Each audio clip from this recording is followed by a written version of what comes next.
Halo semuanya, balik lagi sama gue Dava di konten Tanya Puji Iqbal. Kali ini gue mau bahas tentang keluarga sih, peran orang tua. Orang tua siapa nih? Orang tua ya semua teman-teman. Oh, semua orang tua. Oke. Nggak orang tua kita juga. Oke. Ini kalau menurut Coach Iqbal kan kemarin sempat lihat videonya Coach Iqbal yang kecil ditambak suruh nyanyi pagi-pagi gitu. Oke. Kalau dulu gue kan kecil nggak suruh kayak gitu tuh. Oh, beda. Beda. Makanya kita sharing-sharing aja nih. Oke, gimana tuh? Kalau menurut nggak gini aja lo. Kalau menurut Coach Iqbal sendiri nih peran orang tua terhadap pendidikan anak sejak dini hingga dia bisa kerja itu Udah peran dewasa. peran orang tua penting nggak sih? Orang tua. Sebenarnya orang tua itu pendidikan di rumah ya, sebenarnya dari orang tua itu ya penting banget sih. Maksudnya pentingnya itu bahkan lebih penting daripada pendidikan di sekolah menurut gue. Kenapa? Karena pendidikan di rumah itu adalah pendidikan pertama yang dimiliki sama seorang manusia gitu kan. Jadi ketika lahir kan nggak langsung sekolah ketemu guru kan, Iya, nggak langsung nggak masuk sekolah ke SD atau TK aja baru usianya baru berapa? Baru usia 45 tahun kan baru masuk TK gitu. Berarti sebelum itu yang pendidikan yang dia terima adalah pendidikan dari orang tuanya gitu. Iya, Benar-benar kan? dari kayak mana, dan pendidikan itu nggak cuma hanya sekedar mengajari ya, tapi juga apa yang seorang anak lihat, apa yang seorang anak dengar, apa yang seorang anak observasi, itu semua yang nantinya akan direkam oleh seorang anak gitu kan, dan itu yang akan dia ikuti ke depannya gitu. Jadi ya ketika semakin baik orang tua dalam bersikap atau dalam bertindak sehari-hari, ya itu yang akan menjadi apa yang akan diikuti oleh si anak tersebut Jadi gitu loh. panutan. Jadi panutan, dia akan ikuti. Jadi makanya kalau ketika udah punya anak ya benar-benar hati-hati dalam bertindak, karena itu akan terekam jelas sama anak itu sendiri gitu loh. Iya. Karena dia akan mengikutinya, Iya. akan mengikuti pendidikan tersebut gitu loh. Jadi pertanyaannya balik lagi, kalau penting atau enggak, ya sangat penting banget sih, karena Penting banget. sebelum ketemu guru, Sebelum ketemu siapa sih? sebelum keluar ke Sebelum keluar sosial. ke lingkungan sosial, ya orang tua anak yang ketemu orang tua, dan anak akan mendengarkan dan akan mengikuti apa yang orang tua lakukan, katakan dan kerjakan gitu loh. Jadi sangat penting. Jadi intinya sangat penting banget peran orang tua buat papa-papa muda, ibu-ibu muda harus berhati-hati kalau mau punya anak. Ya, betul sekali. Kalau tidak kita akan diikuti semua. Iya, coaching banget. Ya, jadi apa namanya, untuk tingkah lakunya harus diperbaiki. Kenapa tuh? Karena anaknya udah Oke, anak gue ya.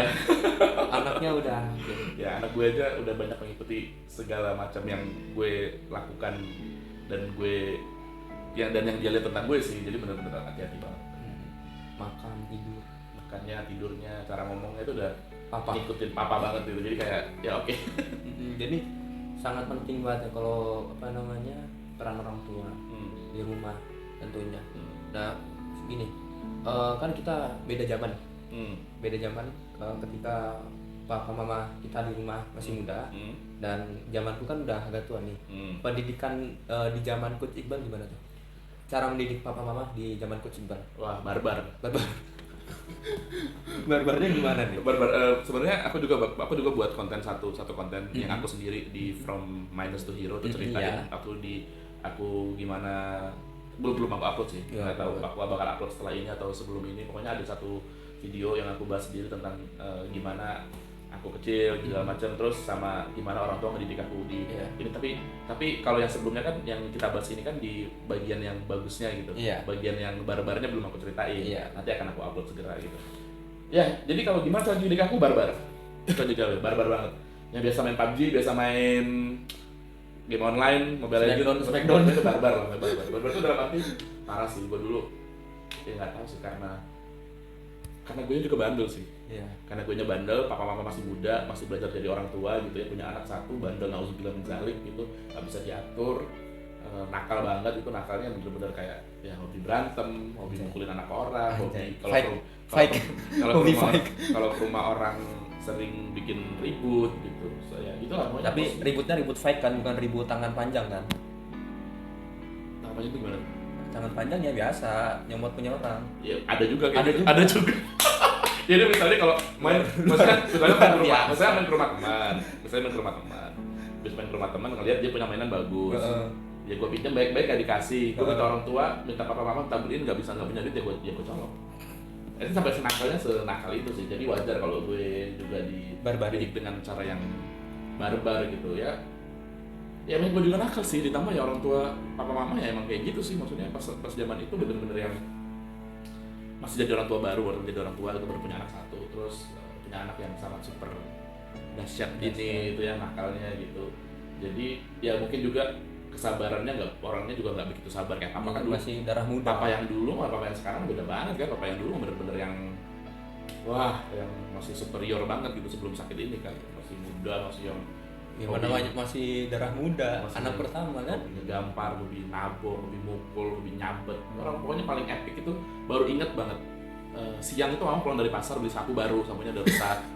Terus sorenya aku main bola kan, biasanya kalau main bola itu harus pulang jam 4 ke rumah. Aku pulang setengah 5 atau jam 5 gitu, udah maghrib kayaknya malah pulang.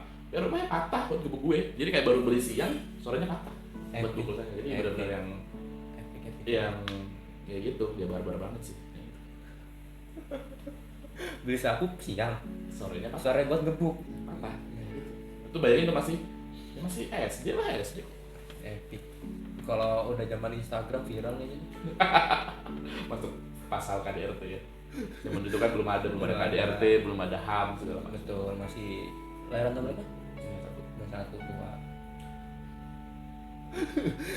Kalau zaman gue sendiri beda sih. Kalau iya sih, pasti beda banget antara karena yang percobaan yang pertama. Percobaan yang pertama. Kalau ada dulu gimana? Kalau gue sendiri lebih ke santai, dimanja. Ya, hasilnya gini. Kenapa itu? Ya sekarang gini, ya sekarang mau apa alasan orang tua mau marah sama adik? Sama adik? Gue nggak nakal. Nggak nakal. Apalagi cengeng. Dimarahin dikit nangis. Kalau kan nggak nangis. Cengeng ya jadi timbal balik jatuhnya bos. Lu di situ nakal. Gue jadi korbannya jadinya. Kayak karma balik. Kalau gue dulu sering nakalin orang, lu yang nakalin orang. Jadi ternyata kita berdua itu benar-benar bertolak belakang gitu. Kalau dulu gue yang mau nakalin orang, gue yang sering mukulin orang, terus kalau dimarahin gue nggak pernah nangis, ya dia kebalikannya, dia yang dinakalin orang. Iya, pas kecil. Pas dia yang orang gitu. Ya gitu, dan emang beda sih treatmentnya, beda sih gimana cara ngedidik mereka. Papa mama sama kita berdua emang beda banget sih, dan ya hasilnya juga beda outcome-nya. Kalau aku lebih yang ke emosional, marah-marah gitu ya, terus ngeliat apa-apa itu nggak pakai rasa sabar gitu, hobi banget, gampang emosional lah pokoknya. Kalau ngeliat masalah aku tuh langsung ber gitu, der gitu. Kalau Dava? Kalau gue lebih santai, dilihat dulu apa masalahnya. Lebih observing ya, iya. Observasionis. Ya itulah pokoknya. Nggak langsung tiba-tiba ngamuk-ngamuk gak jelas. Karena gini beda, cara orang mendidik gini. Orang mendidik dengan cara emosi, hasilnya kan emosi. Iya. Iya nggak sih?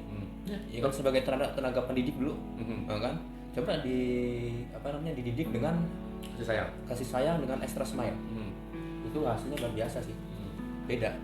Cuman lemahnya, mohon maaf nih, bukannya mau ngurang-ngurangin, lemahnya pendidikan di zamanku, di mama papa kurang. Ini nggak usah ngomong di kecilnya deh. Kita ngomong di udah gede. Ketika mau berkarir ataupun cari jati diri, lemahnya kurang support. Kenapa tuh kurang support? Kurang supportnya gini, di saat keuangan jatuh, aku mau kemana bingung. Ya, aku mau kemana bingung. Terus gini. Kenapa bingung? Maksudnya bingung mau kemana tuh dari pandangan papa mama atau dari pandangan kamu? Dari pandangan aku. Kenapa bingung? Gini, aku balikin nih ke mama. Mah, Pak gimana nih? SBMPTN, SNMPTN nggak masuk nih. Wah gimana katanya? Adek mau gimana? Wah gila.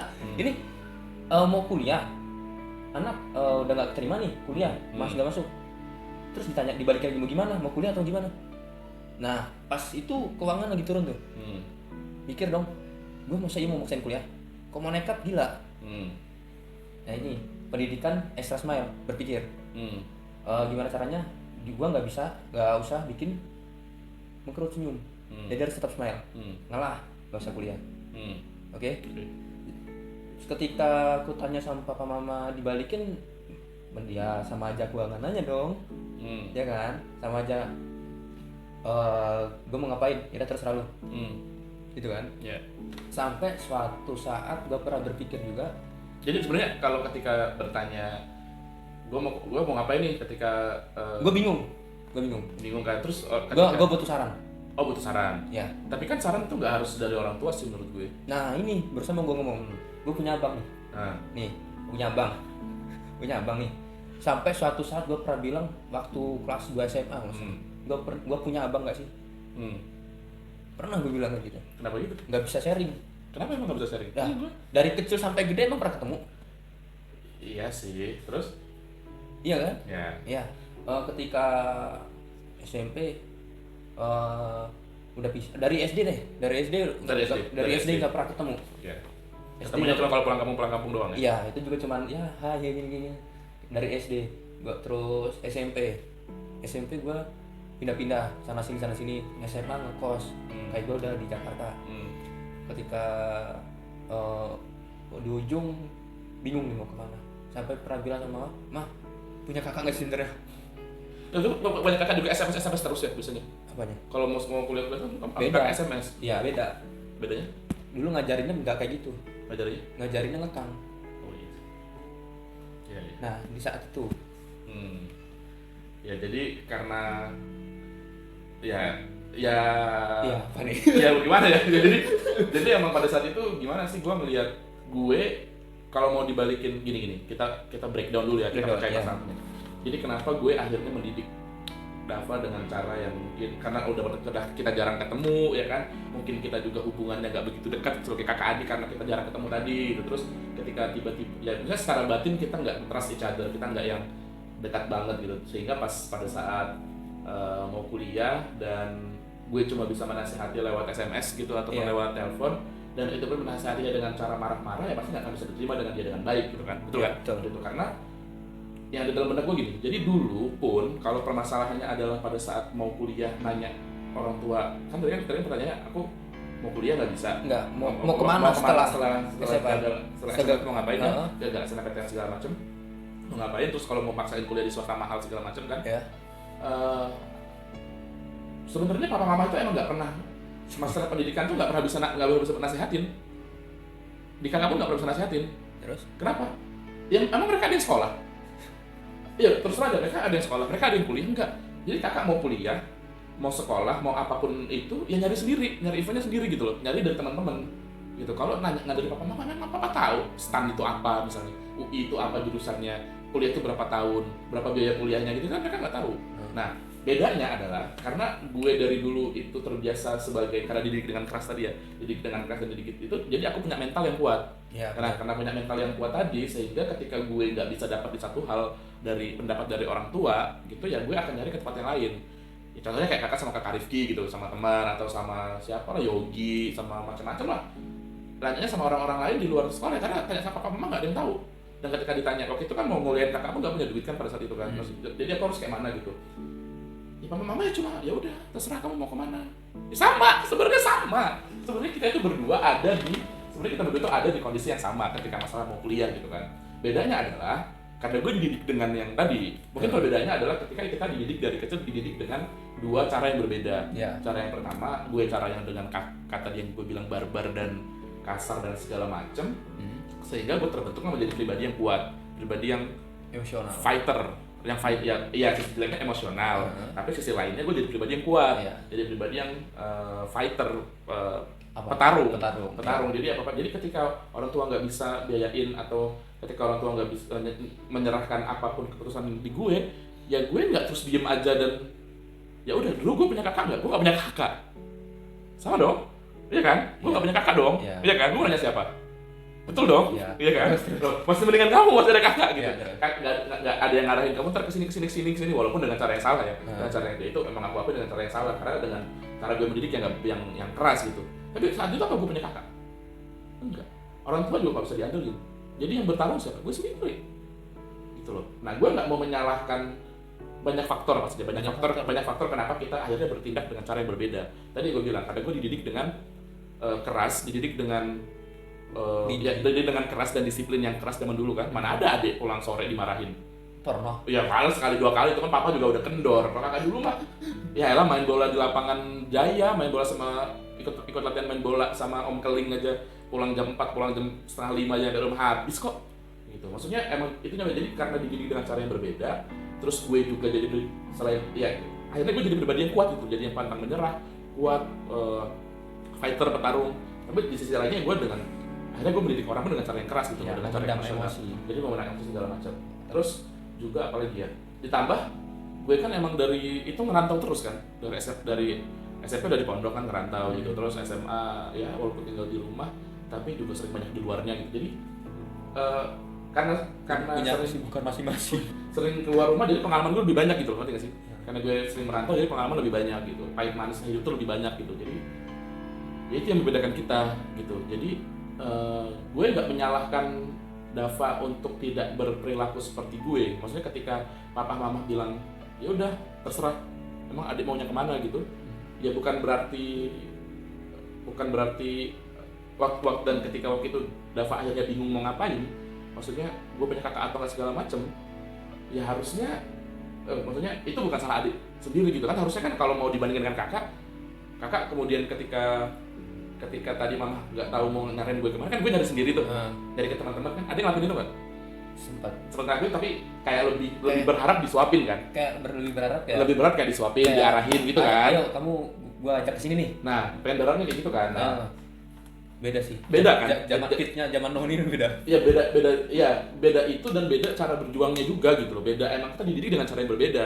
Ketika dididik dengan cara berbeda dan outcome-nya jadinya berbeda. Ya soalnya dari kecil udah dikasih step nih. Ayo nih abis ini kesini. Ayo kesini nih.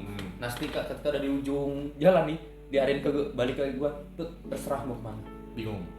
Anjir, biasa dikasih step by step. Harus kayak gini, dibalikin bingung lah mau ngapain. Iya. Gak ada step selanjutnya bu. Sebenarnya stuck di diam di situ. Berpikiran ngapain ini nih? Ya gue nggak bisa nyalahin dan nggak bisa bilang dia Dava manja juga karena akhirnya nggak bisa mau ngapain gitu, karena memang tadi kita dididik dengan cara yang berbeda hingga akhirnya kita memiliki personality atau kita punya sifat yang benar-benar bertolak belakang gitu kan. Harusnya kalau gue jadi Dava, ya ketika gue lakuin, ya ketika orang tua gue nggak bisa support, kakak gue nggak bisa support, ya gue akan cari dengan cara yang lain ke teman-teman gue segala macam gitu kan, atau gue lihat orang lain. Cuma kan masalahnya kemarin ya Dava punya personality yang beda, dia nggak kepikiran sampai di situ mungkin ya, dan nggak punya keberanian sampai di situ untuk ngelakuin hal itu gitu. Lebih kan. ke hati-hati melangkah dan takut ini. Kalau gue kan orangnya gasak, barbar gitu, maksudnya gue mau kesini coba dulu aja, mau gagal biarin nanti coba gitu. Gue mau kesini mau ngapain, jadi kayak gue terbiasa dengan barbar dan gue terbiasa oh iya satu kata mandiri.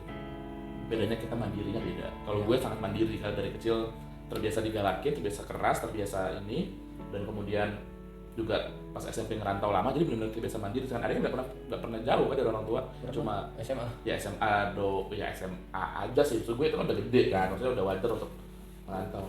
Dan ya itu sih yang beda itu di masalah kemandirian sih. Dan gue nggak menyalahin siapa-siapa, gue nggak nyalahin adik, dan gue harap adik juga nggak nyalahin kakak gitu. Karena emang tapi karena sekarang udah mental fight nih, karena mau ditaruh balikin ya ayo mau kemana nih. Nah kalau kan mudah-mudahan kan akhirnya kan pengalaman sih yang bikin kita pengalaman yang akhirnya bikin kita berubah gitu kan. Pengalaman lingkungan tuh berpengaruh sih, luar biasa berlingkungan. Coba kalau dulu seandainya adik masih di Lampung nggak ikut kakak di Jakarta gimana? Masih kayak dulu apa udah berubah?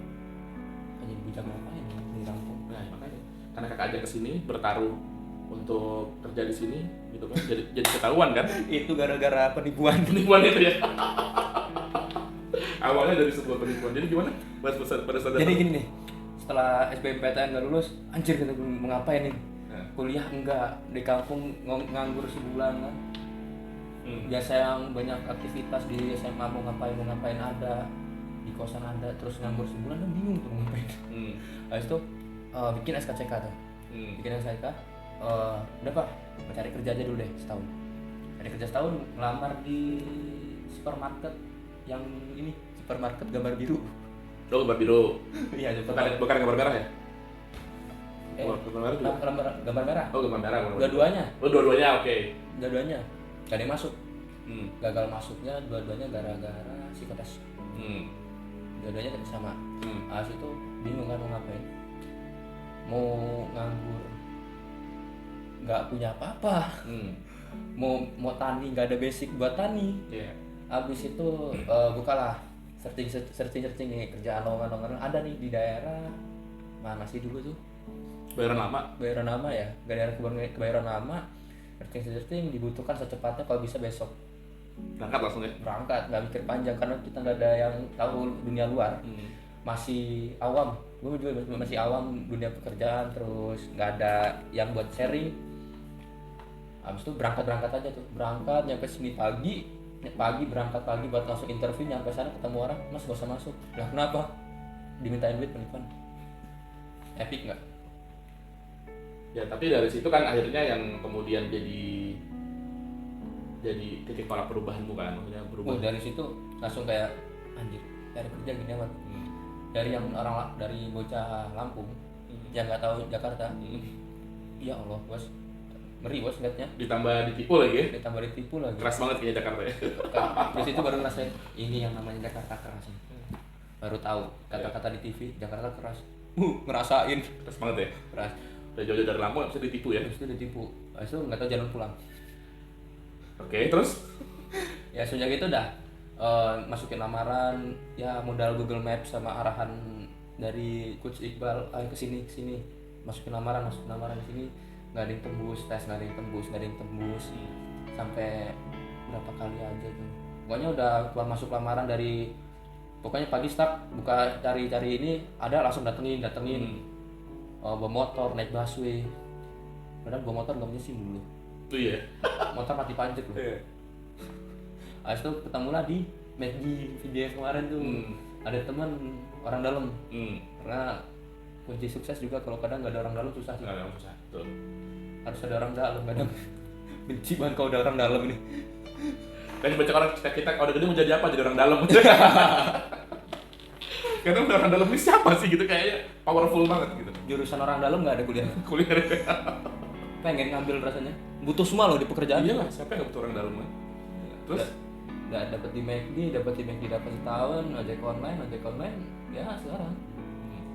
Tapi dari situ, dari perjalanan itu sih. Jadi intinya mandiri kan. Kemandirian itu adalah kunci utama sih dari sebuah kehidupan ini. Maksud gue, bedanya kita kan, kakak belajar mandiri itu emang dari SMP lah istilahnya. Udah dilepas gitu kan, jauh dari keluarga.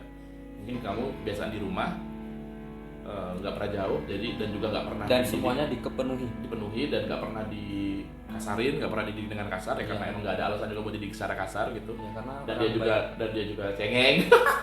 Nggak, emang dasarnya lembut. Dasarnya ya emang iya sih, beda sama aku. Orang cengeng beda loh sama orang lembut. Iya, oke, ya beda. Ini kita beda. Jadi emang nggak pernah dimarahi, nggak pernah dididik secara keras, jadinya ya baru menemukan sebuah ketika dihadapi dengan kehidupan yang begitu keras. Ya pasti down dulu, akhirnya baru bisa beradaptasi. Sehingga kalau gue menemukan kemandirian gue dan kekuatan gue itu ketika SMP, Dava baru ketemu ketika udah lulus SMA itu kan, ketika udah mulai pindah. Kita udah cari jati diri. Itu sih epic banget. Yang biasanya dikasih penuhin, apa kabar ada, tiba-tiba nggak ada. Yang tadinya duit istilahnya walaupun nggak banyak tinggal minta lah, sekarang busetnya ya memang begitu, mau gimana, namanya kehidupan. Apanya? Ya namanya orang tua kita nggak bisa menuhin kita kan. Ya intinya buat orang tua di luar sana, bapak-bapak, om-om, tante-tante, didik anaknya secara baik-baik. Ya harus mix sih, maksud gue terlalu dimanja juga nggak bagus, terlalu dikakang, dikasarin juga nggak bagus. Jadi orang tua di luar sana harus benar-benar pintar gimana caranya mendidik anak dengan harus tahu sih kapan harus ditegasin dan tahu kapan harus dimanjain gitu. Karena kalau terus-terusan dikerasin jadinya kayak gue, terus-terusan dilembutin jadinya kayak dia. Jadi harus bisa jadi di antara tengah-tengah. Harus balance, harus bisa jadi. Gampangnya kayak Putri Tanjung. Putri Tanjung anaknya Khairul Tanjung. Khairul Tanjung yang punya Trans TV. Iya tahu. Dia punya Trans TV, dia punya Bank Mega, dia punya Transmart, Carrefour, dia punya Trans Studio, dia jadi orang terkaya di Indonesia kan. Tapi apa dia cara mendidik anaknya dengan dimanja? Enggak. Dia hanya manjakan anaknya di masalah pendidikan. Sisanya dia enggak. Apa dia dikasih duit banyak-banyak? Apa dia dikasih modal segala macam? Enggak. Dia disekolahin. Tapi disekolahin doang ya, sampai Amerika. Dengan ya kebutuhan yang pas-pasan, maksudnya yang benar-benar pas-pasan. Pas dia pulang, apa dia langsung tiba-tiba ya lo kerja di perusahaan kerja di perusahaan apa aja tuh, pimpin perusahaan kan enggak gitu. yang dilakuin apa? Dia harus usaha sendiri, makanya dia bikin bisnis sendiri. Dia gagal, dia nyampe punya utang banyak. Terus si Putri Tanjung dia mau minta karena dia pas ngadain event dia gagal gitu, bangkrut, dia rugi besar, minta duit bapaknya untuk nambal utangnya, dia nggak dikasih gitu. Terus ya akhirnya ya dia usaha untuk cari lagi, dia nambal dari event-event setelahnya, dari keuntungan dari event setelahnya gitu.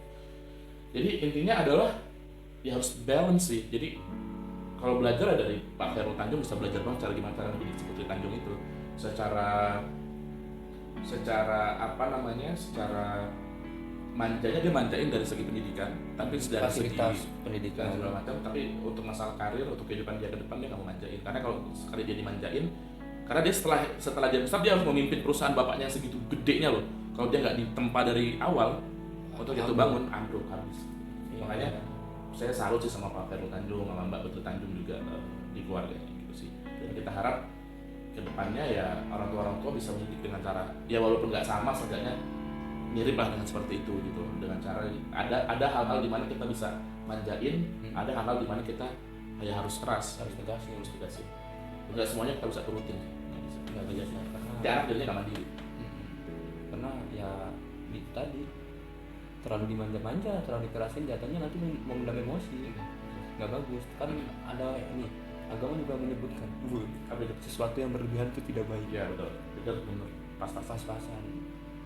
Beda, karena sesuatu yang berlebihan tidak baik, ngobrolnya tidak usah panjang-panjang. Oh ya, kan kalau kita ngobrolin kepanjangan berlebihan ya? Iya, tidak baik. Udah mau 30 menit. Oke, mungkin itu aja ya. Tidak ngobrol gitu hari ini. Seru juga ngomongin masalah parenting. Oke, mungkin cukuplah obrolan kita di hari ini. Buat kalian yang belum subscribe, boleh dong klik subscribe dan like, dan lupa komen. Kalau punya pertanyaan, kalau punya saran, terus punya masalah apa yang mau dibahas, silakan di Instagram kita ataupun komen di bawah. Instagram kita apa? @coachiqbal.id. Follow ya. Harus follow. Kalau nggak follow, kurtakan paku. Itu Mail. Harus follow karena itu ada konten-konten yang positifnya. Oke, cukup sekian video kali ini. See you di next video. Bye bye.